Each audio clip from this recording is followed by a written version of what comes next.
And so then I literally just sitting back one day or maybe talking with Summer, my partner, and I was like, oh my God, this feels like my anger to my dad. Holy shit. Like it came out of nowhere. I was like, because my dad abandoned me at birth. And I mean, I don't mean to get too goddamn deep and Freudian about it. I mean, there's also just the more deep. No, we that's what we do. That's what we do here. That's what we do here, Sean. you got to say, I mean to get deep. Oh, that's Because, true. That's fair. I mean That's to fair. get deep. Yes.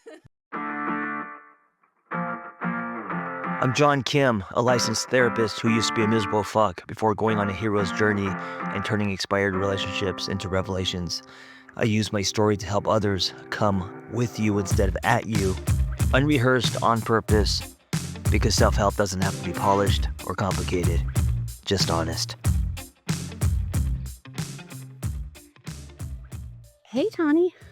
Hi.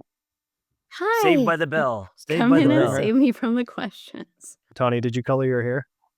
No, I mean, just the norm. The norm, yeah. It looks great. Yeah, thank you. I love all of your hair, too. Yeah.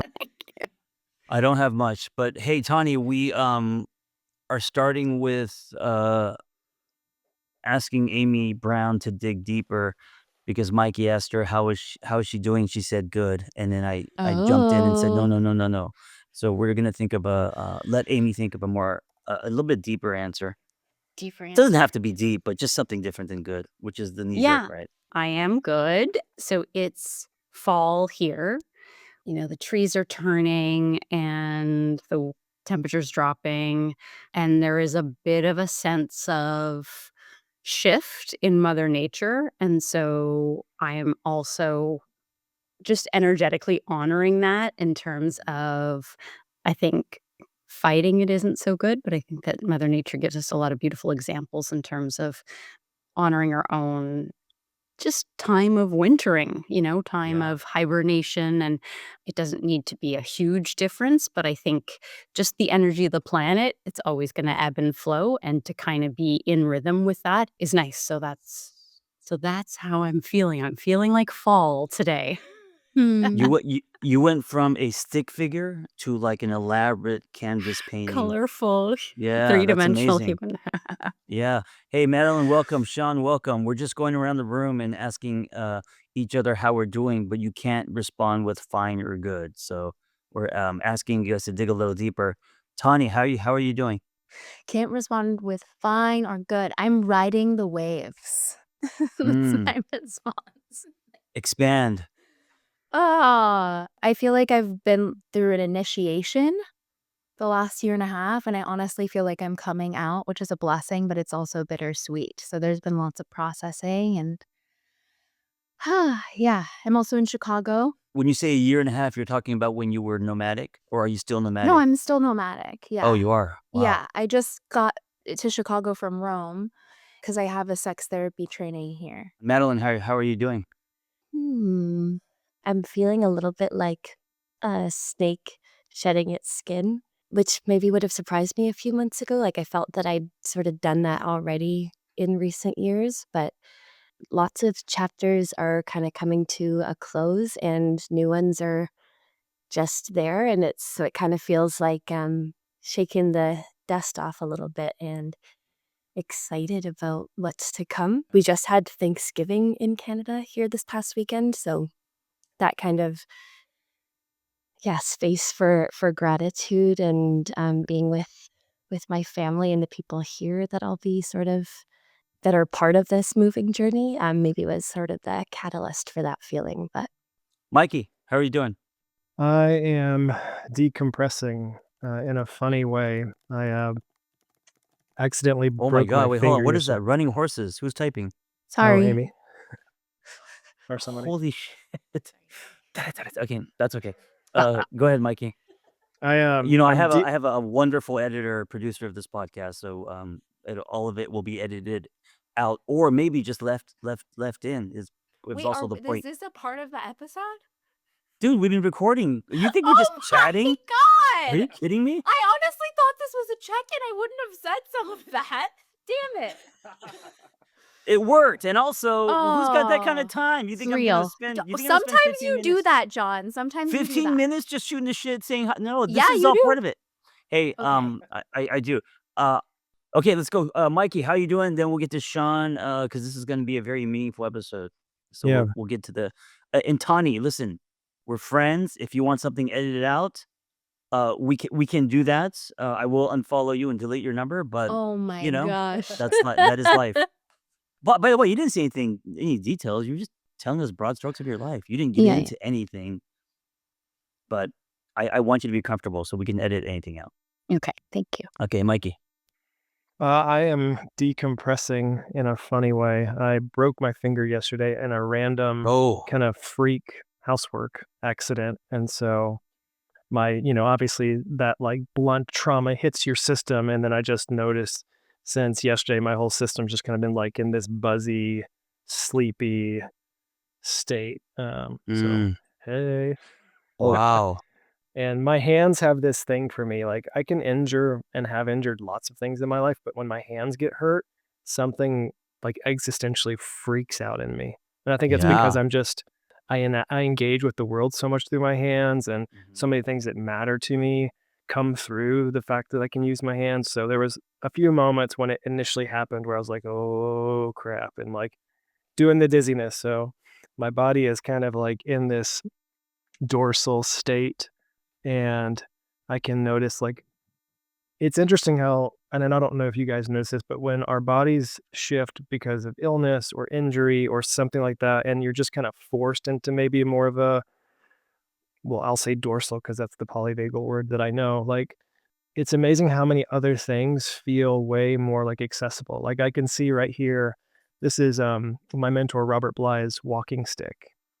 And as I point that out, I feel like tears welling up. Or as I like see my guitar over in this corner, I'm like, mother, now I can't use it, and it's like something shifting internally. It's interesting. I'm noticing how other things are getting less contained. And so that's Is where it? I'm at Are today. you right-handed? Yeah, I'm right-handed. So my right hand's Oh, well, okay, well, but my that's left hand, great. That's great. Because speaking of hey Tony, speaking of sex therapy, his right hand is free. So the lonely Friday nights still good. Oh my god. Where wife is busy. Sean, how are you doing? I'm doing really well. If we would have had this scheduled like it was originally, would have been very different energy. I finished midterms and I slayed them, and I've been really, I have the second half of this semester and next semester to get my MSW, and then I'll start practicing. But even after we get off the podcast today, I'll go run and have 2 group meetings and 2 or 3 clients. There's already some really complex stuff going on. But what was really great about the semester was, and I think, John, you know this, but I mean, I've always had ADHD. When we were kids, John, there was no such thing. You were just like the asshole or the class clown or the whatever, the misfit. And I was labeled as all those. But in my adult work now, especially with this analytical stuff, I've written creatively all my life, but to do research and analysis, it's similar tool, but like you're holding it a different way or something.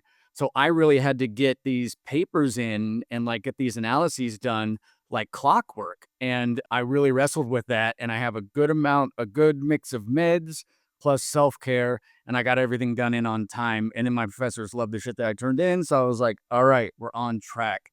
I was about to say living the dream, but I really don't mean that like facetiously. Like things are going really smoothly and I'm really grateful. It's been a lot of hard work, but I'm grateful for the payoff Yeah. already. I'm really happy that you're coming down the hill now. And also, I gotta say, ADHD, I have that as well as dyslexic, and I've learned that it could be a superpower. I could write a full 300-page book in 6 weeks, 2 months, and it's because of that. It's not because that I'm like so smart or so. I mean, me and Sean, we did lay tracks early on to knock out pages, but it's the hyper focusing of someone who has ADHD and these other things, and, depending on the spectrum, but to Yeah. really harness it and make it your superpower. Also, I got to say, how's grad school? Are you enjoying the process? Yeah. I'm meeting some really good professors. like I say, all the parts are kind of sliding into place. So professors that I had this semester, very focused on the clinical, which is what I want. I'm not going to do CYFD. I'm not going to do child service. I'm going to do therapy, but with the roots and foundation of social work, which is much more intersectional, much more broad, right? It's kind of what you've been saying for years, like casual, not clinical, but now Yeah. it's clinical Love it. and casual. So I still can do the rapport. I'm a black man, so I am very sensitive about people's gender, race, ethnicity, etc., right? But social work really encourages that as opposed to something more clinical and like let's just go right to meds and not talk about, Yeah. your lived experience. So I'm loving it. It's really good. You and I both have the casual down. So it's great. You're now getting the clinical in. Hey guys, so this is I'm gonna say it's a powerful episode. I don't want to label it, but at least it is for me. And this, whenever I have a coffee, that means I'm looking forward to my podcast and in this case the guest. If I don't have coffee, I don't know. I just might need some ad space. Okay, we're gonna answer some questions later, but this is the SOP crew, and some of you guys stand back even further. Some of you guys are newer, and there's more to this team. But obviously, it's so hard to match times and get everyone into one room. I really appreciate you guys being here. I want to talk about the community a little bit, what it was like for you, this crew, this community, a lot of people coming from finding their cape in singlehood by reading Single on Purpose. I mean, it's been amazing. And I also want to talk about this, the closing of the group, the activation from that, partially how abrupt it was. That was my bad. And all of that. So first, I just want to thank anyone who is a part of this community because one thing I've noticed is it has been more potent than many of my other communities. I mean, just the engagement and the back and forth and people becoming friends and the support has been like, a 12. I also want to thank you guys for just being a part of this. I mean, this is the glue from this community has all been you guys running your groups and being in the trenches and, following all these stories. I mean, I've run a few things and I've done lives, but I wasn't in it, holding people's hands and creating those kind of spaces as much as you guys. So let me start by asking you what this was like. So if we were to kind of close this yearbook, looking back, what was what was high school like? What was it like, this community? Amy, let's start with you. I mean, it was next level. It really was. I've worked in a number of communities, and it was the sharing and the vulnerability and the love and the support and the people showing up for themselves and for each other. It was next level. It was absolutely incredible. People were extremely invested in this and just extremely willing to do whatever they could to help each other out.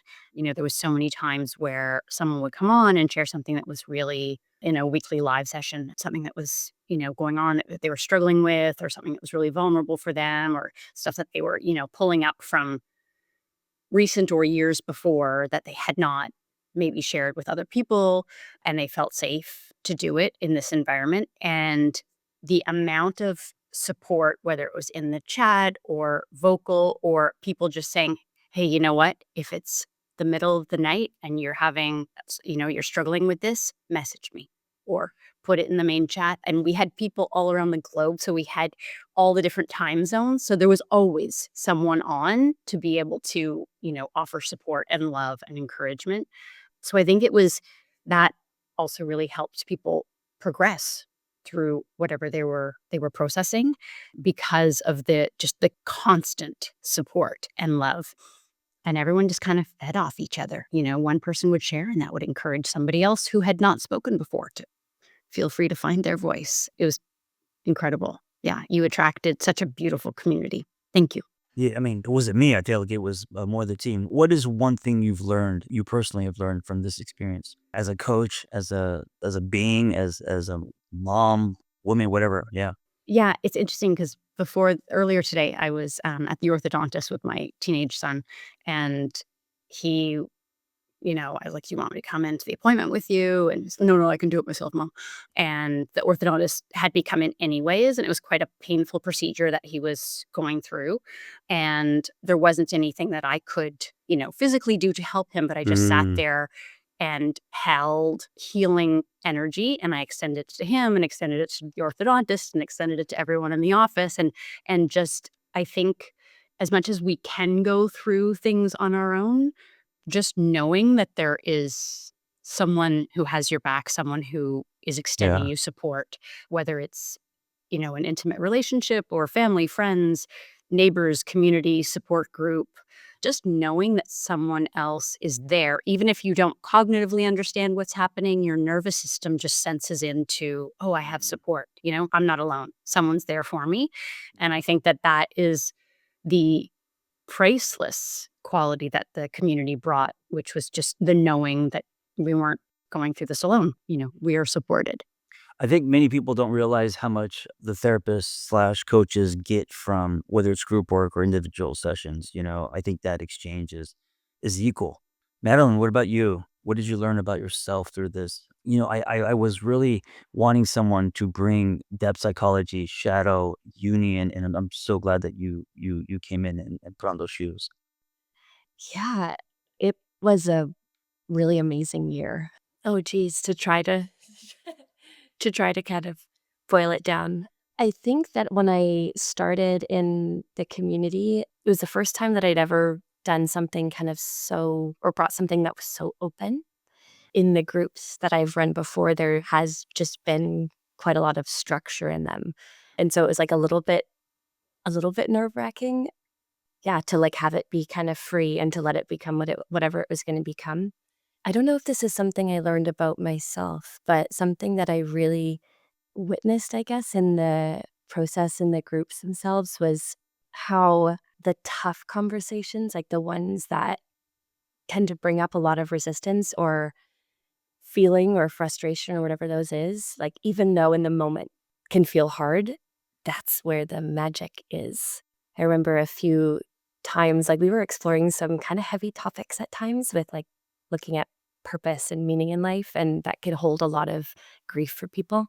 So I noticed in a few conversations there was like that kind of resistance to truth a little bit, and to sit with that and then to see over the coming sessions and conversations like that there was something in there that just kind of maybe had to percolate a little bit or to soak in, and then to see the growth that came from kind of confronting or reckoning with the truth that we were trying to avoid was just a crazy thing to witness, and it was so beautiful. And to what Amy said, I think possible because everybody was so there for each other in a way that I have never seen before.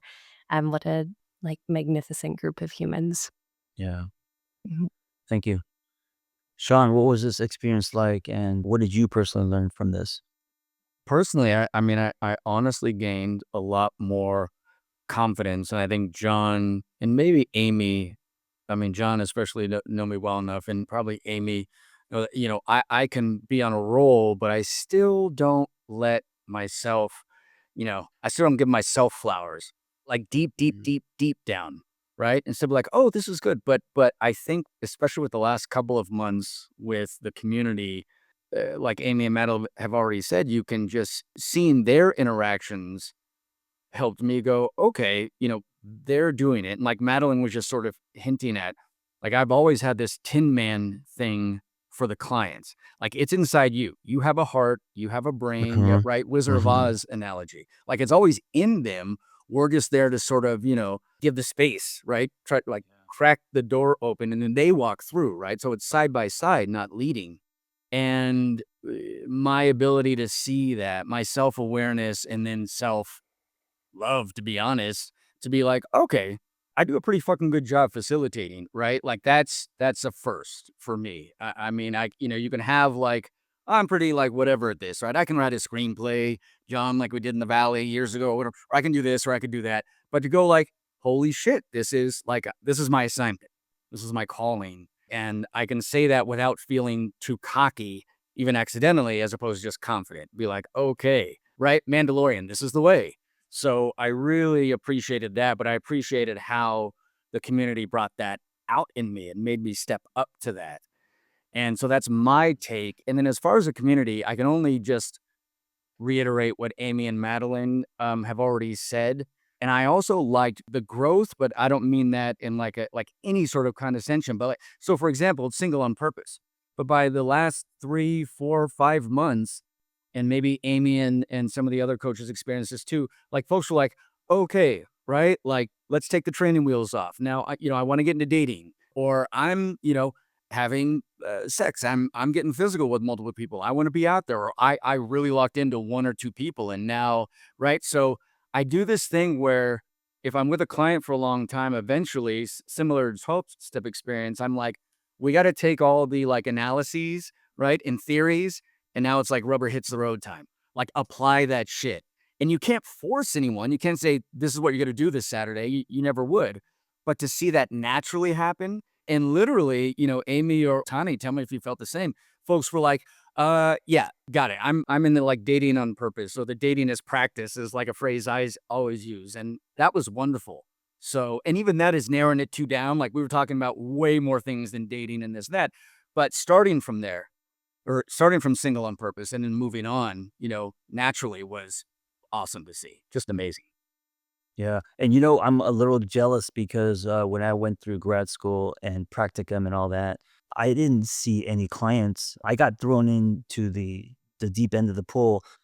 After all of that, I love that you get to play in your sandbox while you're going to this grad school. So you're learning all that. And then you're actually having a place to practice that. And so by the time you're done, you're going to have so much confidence. It's going to be amazing. So, Yeah, no, it's like I yeah. said, when just in our original intros, like the timing of everything, I'm like, I'm kind of like, it's like a constellation. I'm like, whoa, it's lining up. This is dope. So I'm grateful for the space, man, really. Thank you. And just to put a timeline, when I was doing this or when I started, people were on AOL. So Zoom groups weren't a thing. There was no Zoom. There was no webcams were plugged in and expensive and all that. Anyway, Tani, what was this experience like for you? I know you're part of many communities, and what was your takeaway? What are some learnings about yourself through this?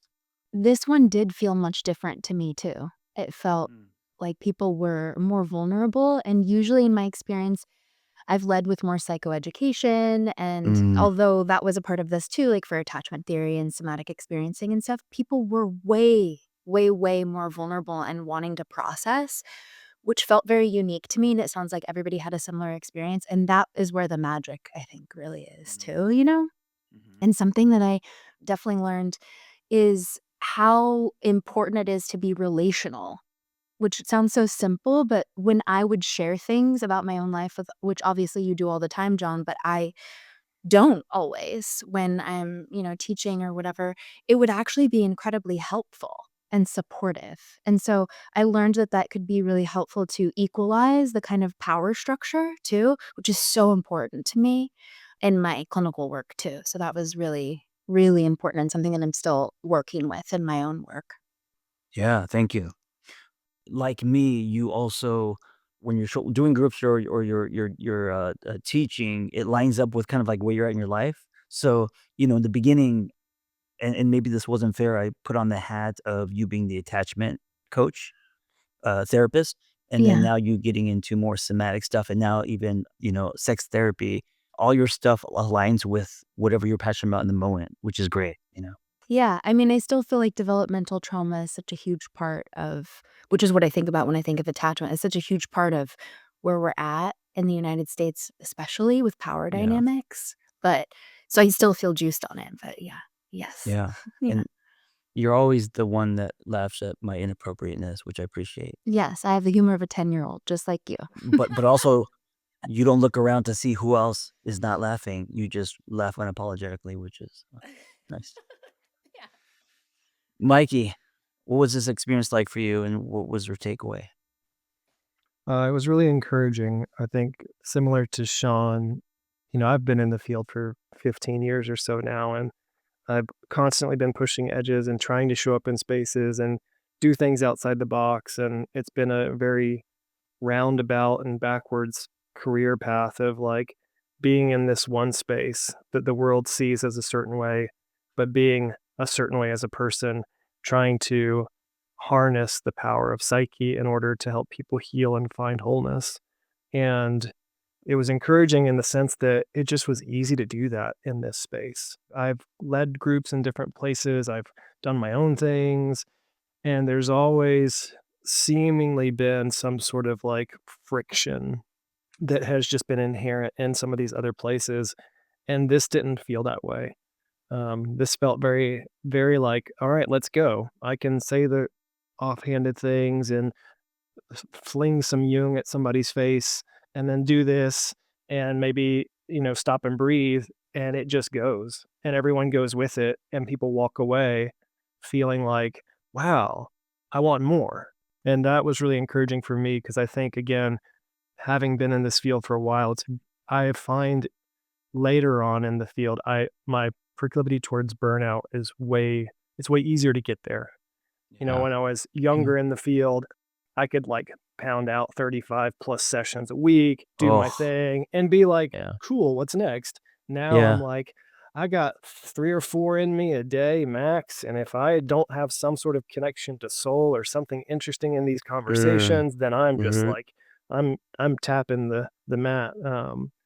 And so being able to show up in this space and do that and see the reciprocal nature of people, like even through the different manifestations of things I did in SOP, I always got messages from people being like, "Oh, are you going to do this again?" Or, "Hey, when's this going to happen again?" Like, um, everyone seemed to be just so interested, and that was really encouraging. And I brought a lot of my personal clients into SOP because I work with a lot of individuals who are going through significant life changes, and it was a really cool offering to be able to say, hey, you're working with me individually, please do this also. And to be able to have that parallel as a individual therapist and then a facilitator and see the exponential growth of specific clients like was radical. And it was a good reminder for me that it's very easy for me to lock into the one-on-one. That feels good. I can do it in my sleep. I love leading groups and stuff, but to have the communal aspect of it really reminded me of, I think the next level of healing for our world is getting back to that communal piece that is so Yeah. difficult. And so, Yeah. Especially as tech hockey sticks, we are more thirsty for what AI can't give us, which is eye contact and human connection. Hey, Madeline, how did you feel when Mikey said throw some Jung in throw some Jung in someone's face? Is that what did you say? Shovel some Jung in someone's face? Slap someone with Jung? yeah. Yes. I Hell yeah. like it. I like that you took Jung and then you also made it you put a little Bukowski in there. And also some people do 35, 40 sessions a week, and that's their life, and they love it, and it could be lucrative. I did that at one point early on, and you're right. If it's not fun and exciting, and if it's not making me feel alive, then especially at my age, man, life is just too short to punch the clock. For some people, full practice, 35, 40 clients a week is the dream, and that's great too. Yeah. I find that groups is now that for me. Yes, yes, for sure. Groups have always been for me my favorite. Anyway, I am saying all of this to segue into this group and why I've decided to close it. So I want to first apologize to you guys because I haven't been able to. I know we've talked on the phone, Sean, and maybe for some of you guys via text, voice notes, but I haven't actually sat down and talked to you guys as a group. So I want to first apologize for how it closed. I think I could be unaware of the process. I could be unaware of wearing a parachute, and so there was a lot happening on my side, especially moving to Costa Rica, the birth of a new startup, the pressure from Mighty. Like, there's a lot of other things happening that maybe you guys didn't see that made me just kind of like make this decision. But I'll be honest with you, one of the reasons I didn't want to have a meeting with you guys is because I thought I would be talked out of it. I Mm. didn't want to be talked out of it. And I can be because we get into a room and we start talking about who we're helping and the dent we're making. And then we start coming up with, because you guys all have a growth mindset, right? So you guys now start talking about how we can keep this going or elevate it. And then suddenly I leave thinking, fuck, I want to, and so in my personal life, I've gone to someone you want to break up with. I've literally driven to her house. This is over. And then through that process and through tears and kisses, I leave and we're still together and I get mad at myself. And so I didn't want to have that experience. So part of it was that, which is kind of cowardly, I know. And then part of it was scheduling, logistics, what's next, all of that. So anyway, I want to apologize to you guys for any kind of abrupt ending. And also I want to apologize to any member of the community who feels it was abrupt. I thought a month would be long enough. I just didn't have like a let's all get in a room, talk about this, and then a procedure. So I do apologize for that. I do think, though, at the same time, I do think the timing's right. Like, I feel like we're leaving on a high note. One of my biggest fears was it was going to start to fade, or it was going to get, like a sitcom that's been on too long. I want it to end like Friends, you know, like I want it to end where you were looking in at the set and you're like, fuck, this was amazing, and we had some great times, and I'm excited about what's next. So, anyone wants to share about that or say anything? If you have feelings about it, I also encourage them too, you know?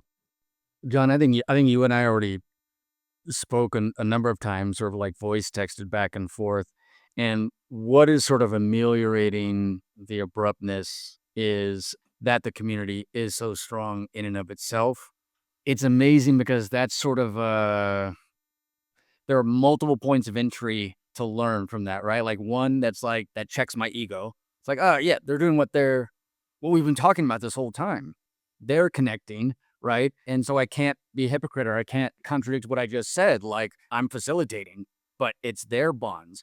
But it's also bittersweet because that too is why it's difficult to end because I was floored every week. I'd see X and Y. We're meeting in Seattle. X lives in fucking Arizona and Y is like above Seattle and they're gonna like have a rendezvous. They're gonna like that fucking blew me away. We had people in overseas, someone in the Middle East, which is like the least right? Is it that in parts of Africa, like the least secure social places right now, just as far as community and people's needs. So it's both. It was my emotional reaction was not only the abruptness, but I was like, oh my God, what are these folks going to do? And yet, like I started this response, they're going to be good. And I think I realized too, y'all, only a few days ago, that this also tapped into my abandonment shit because that's the Mhm. core of why I did 12-step. I was a recovering addict, right? And then got into coaching and then got into therapy. Like for me in my process and experience, right? It's attachments like Tanya may speak of, or, the curdling of that into addiction and Yeah. compulsion. That's why I love Mhm. doing the sex and love stuff that I do and the relationship stuff that I do. And so then I literally just sitting back one day or maybe talking with Summer, my partner, and I was like, oh my God, this feels like my anger to my dad. Holy shit. Like it came out of nowhere. I was like, because my dad abandoned me at birth. And I mean, I don't mean to get too goddamn deep and Freudian about it. I mean, there's also just the Get more deep. No, we that's what we do. That's what we do here. That's what we do here, Sean. You got to say I mean to get deep oh, that's because, true. That's yeah, I fair. mean That's to get fair. deep. Yes. But yeah, but I realized because I kept going, I kept looking at the business aspect, kept looking at the, like you were saying, like, can we just continue this? Amy and I were brainstorming like crazy at times. Like, is there a way to, and I was on Chat GPT. And then there was just like, oh, the folks in continuity of care. And then, like I said, they're good, right? They're gonna find it elsewhere. And I'm gonna still stay in touch. I'll be proactive myself as much as I can and avail myself. And then lastly, I was like, oh, my part in it is this deeper shit. Oh my God. And Mm. then that let me let go of some of the even more of the frustration or the surprise, right? So that's my TED talk, folks. But yeah, so that's where I am. I really had to just surrender, which is my bag. Surrender, accept and surrender. Yeah, what I love about that story is you're actually practicing what you preach. You're actually investigating where feelings, reactions are coming from, connecting some dots, and then being able to surrender, which is kind of, what we teach overall, which is, so like a lot of this coming from activation from abandonment, stuff like that. But also, you also can be pissed. You also be like, dude, what the fuck? And I tried not to take it personally. I took it as you sticking up for the community, which I thought was brave and fair. It was like, oh yeah, and also I mean, look, you're studying social work. Also lines up with that. It also lines up with you fighting the hard fight, any kind of unfairness, and so I saw all of that coming alive in you, which I didn't take personally. I was like, this is who he is, and it's great, you know? Yeah. Yeah. And also as a friend with you, because we have so much history, it's important to me, you know? And so I feel like we could talk about it. I have a pattern of dismissing people very fast, you know, cutting people out of my life, friends and stuff like that, which is cowardly, sleeping out the back. Because we have so much history, I feel like we can sit in a room and talk about stuff, you know? So Yeah. No, yeah. thanks again for this, everybody. You and for starting it and everybody for running it. Fucking amazing community, man. Really. Yeah. Yeah. Anyone else? I had to live with a little bit of guilt and feeling bad, and then like pushing it away, and you know, moving on with the next thing as a way to escape. You know, I didn't want to face it, and that's why I like when Mikey poked at me, was like, okay, well, let's make a podcast. I was like, fuck, and then I was like, okay, well, you know, my initial response was like, no. Then it was like I did what Sean did. I was like, where's that coming from, and what would happen if you actually agreed with it? Yeah, sure, let's do it. And so I appreciated that because it led to this conversation, you know. It's so hard to be someone who is do as I say, not as I do. No, wait, it's easy to be that as a therapist coach, Yeah. to practice what we encourage other people to do. That's really hard to do. I was kind of just thinking while Sean was talking about the kind of abandonment wound piece. That was something that in the last month in our sessions, like that came up quite a bit. Because, Mm, people saying like, I know this isn't, I know this yeah. isn't abandonment, but it does, like, it feels like that. And yeah, not to try to sugarcoat anything because it is sad for a lot of people, right? And also with the time that we were able to actually kind of sit with that, right? Like, okay, so how could this be different than abandonment? Like, let's talk about this. Like, let's feel this together and have some space for it. Like our world doesn't really do endings very well in a lot of ways. And so to actually get to honor an ending and hold what it has meant for everybody and what it will mean going forward was really, really cool. Yeah, I find like sometimes as life and sometimes projects do, they will come and go, right? And it's fast. But having this space to actually sit in the ending was really, really cool and special. And I know that it meant a lot to the people in the community too. Yeah. Yeah. I wanted to tell you what I appreciate about you guys and like each of you. And then if you feel called to do the same, you can, or you don't have to. But I feel like this whole thing was something I may have been the first domino, but it actually became way bigger than me very fast. It's also proof that these days where people are so obsessed with numbers, like reach, followings, and all that, followers, this is proof that depth is greater than width. This is proof that you can build a small community and go super deep with them. There's people in the when I did the workbook, See My Purpose workbook version of this, people got married. There's two people who met and in person they ended up getting married. And so lives can be changed and it doesn't always have to be about, you know, how many people are doing it, but how willing people are. And so this is a great lesson for me, is proof of that, which is, you know, refreshing in today's world. But getting back to you guys, yes, I may have been the first domino, but it really became bigger than me when you guys started to make this your own and create a space uniquely you. And week after week, people hopping around to all different Zoom classes. So, and I got to say, and I'll talk more about this, this is not a goodbye. It's the closing of maybe one chapter or one book, and there's going to be a new one, of course. But let me just go around. So, Mikey, for you, you know, I think about you. You have like a gentleness and ease. And I think just being a man and showing up in a way that is not, God, I don't know how to say it, but showing up vulnerable, showing up with awareness and looking at self. It's refreshing. And so I love. I've always peripherally before I knew you, I felt like we were kind of holding hands and, you know, just on a mission to be better men. So that aligned. And then also meeting you, and you just seem like so calm, and you're like a pillow, like I can't imagine you getting angry. And maybe you did get angry when you broke your finger, but I can't imagine you like flipping up the handle. You're just soup, man. And so I've like, oh, this guy's so just chill and calm and grounded. And of course, I think a lot of reps were put in for you to get there. So I appreciate that about you. Thank you. And I'll gladly hold your hand. Yes, and you could also grow a full beard, which I cannot. Little, yeah. Amy, man, speaking of history, I know Sean and I go back, way back, but I feel like I go way back with you in our professional careers. And I just really love that you're always just, yes, let's do it. And you've been a part of the iterations of this community since like day one. So also, I just, because you teach meditation and mindfulness, you embody it. I don't feel like you're someone that is a copy and paste person. I feel like you really practice this. Even sharing the story with your teenage son, him getting dental work done, you're like water. And I really value that about you and knowing you for a long time and seeing your trajectory.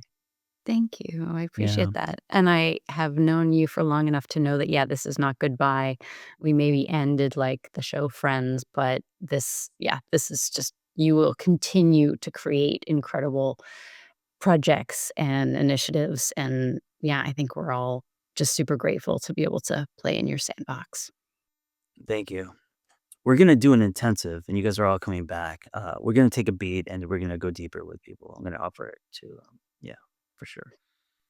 Tani, hey, speaking of, we just talked about how far back we were trying to find proof, and I feel like we've been kind of following each other for a long time. 2010, 15, It's maybe? something like that. Tumblr days? Yeah, Yeah. like at Tumblr days. Yeah. Tumblr days. Yes. Yeah, you inspired me to become a therapist. I don't know if anybody knows that here, I but didn't. it's true. Yeah, I didn't. Wow. Yeah. Well, I've told you that, but that's okay. I'll You- say it you- again yeah. many times. It's hard. Yeah. It's hard for me to hold that. I just kind of Mm, brush it away. yeah. But thank you, and Yeah. it's Yeah. been amazing getting to know you. You did come for my birthday, and then you left. I think 2 minutes in because you had a stomach. Something was happening to you. I had a migraine. You had a It migraine. wasn't Sorry. 2 minutes Sorry. Okay. in. Sorry. Yeah, okay. That's fine. You can dismiss it. It's fine. But you traveled all the way to Palm Springs. It Yeah. was, yeah. And then I Yeah. missed you. Yeah. But I'm excited to hang with you again. And then just watching your own journey, that's been really awesome. Yeah. Thank you. Yeah. Hey, and also I love your creative lens. When you're posting stuff, Yeah. it's always very creative. It's very right brain. It's very just your taste. It's really cool, edgy, and Thank I you. enjoy it. Yeah. Yeah. Thank you. Are we doing mutual appreciations now or at the end? Oh, Like, let me should go I first, respond? and then you guys, yeah. Okay. Madeline, you're also someone who, holy shit, the workhorse in you. I know you're doing a lot of things, and how much you've been showing up for this community. You've rarely said no to anything, and I think Vanessa feels the same. I feel like you're such a gift, and I think especially also how you guys met organically, and you're a bright point, a Mm, rock star. Thank you. Yeah, it is. It feels a bit like I don't know, I guess maybe fate a little bit, how things all have come together and the things that we see in other people that I am so inspired by that same light and fire in you and also Vanessa. And yeah, it feels fated. Also, she has a wonderful Disney voice. Does she not have a wonderful Disney? I don't mean that in a bad way. Her voice is so soothing. I noticed this early on. I was like, wow, she sounds like a Disney character. Her voice is like. So I don't. People listening, they're gonna appreciate when you talk. They were like, "What are you talking?" We got to do what's your favorite Disney princess now? No, we'll keep it in this lane. Definitely. It's and then Sean, man, for me, I just from the days that we sat in my car and you were in LA doing speaking gigs and committed to your program, and I was like, oh, you got a coach, to now seeing you in grad school, getting your license, and then also, man, the confidence you have with running groups. I love it when you just said, yeah, I'm good at this shit because you are. I've always known that you are. So I'm just really proud of you. Look, it's been a long road, but I'm proud that you stuck with it, and you're finding your cape. Yeah. Thanks, John. And I know exactly the scene you're talking about. And that convention in LA kicked off all this. My conversation with Yeah. you, Sharon at that convention. My VIN sponsor was there. And y'all, I was having this major panic attack. This was a Los Angeles International Convention. Not panic, anxiety attack. And my sponsor at the time is about 6 foot. And right before I went in, my palms were all sweaty and I'm all fucked up. And then it's the opposite. And then my teeth are getting stuck to my lips, right? And I'm like, I'm going to blow this. And he just comes around the corner and I just put my head on his chest. And we just did a surrounding prayer. And then I went in and did the session. And then you and I talked either just before or just after that. And, you know, when Madeline, you bring up fate, man, Summer and I don't fight, but I just am like stubborn philosophically. And yet about there being fate, I don't think there is. That said, everything seems to line up for a reason. Even SOP, even this particular community, this particular iteration ending when it did, I mean, y'all, my brain is just melting and my heart too, because I'm like, all right. And like I said, I was frustrated. I was like, what can we do? You know, how can I salvage this? What can we do? But I know we'll come together again, hopefully in person in Costa Rica. Would love to see all of you if John invites us. And Yeah, always. no, it's just been such an amazing growth experience. It's been absolutely reciprocal. You know, the community exploded, and I feel like the relationships I have here, personally, business-wise, clinically, all of that has just been, I wouldn't take it back for the world. And so then I'm like, okay, maybe this is fated, but never mind that part. I'm just grateful to all of you. And it's been, Amy and I are good tag teams. I know we'll be doing stuff soon. And Tani, I hope to get to know Madeline and Mikey a little bit better. But yeah, really grateful for the space. So Yeah. please somebody else Thank go. you. I feel like I'm hogging the mic. Who else wants to go? We have 4 minutes. I just want to say that earlier when Mikey brought in Jung and then you were saying Bukowski, I feel like the people that you bring into communities are like that, right? Like there's this like salt of the earth, depth, playfulness that feels like home. And I so very much appreciate it. And I also just really appreciate your accountability and integrity around this whole thing. I imagine it's very, very healing for many people a part of this community. Thank you. Yeah. Yeah. Thank you. I feel like just for us to work together to be in the stratosphere, we all have to speak the same language, right? Which we do. That we have to be honest with ourselves, and also we have to have a story. We've been through some shit, right? People who have not been through much, I don't relate with. Not. I don't know if it's an ego thing, but I just don't relate. And the people who've been through a lot, I not only relate with, but if they've been through a lot, they become teachers, right? So I feel like that lays the groundwork, and then we get fun, and then we have our own personalities. But yes, I do think a lot of us have that peanut butter and chocolate. You know, I appreciate that. Anyone else before I ask where people can find you and all that? I'll just say thank you. I know like in the crazy world we live in, to be a front-facing person like you are does not come cheaply.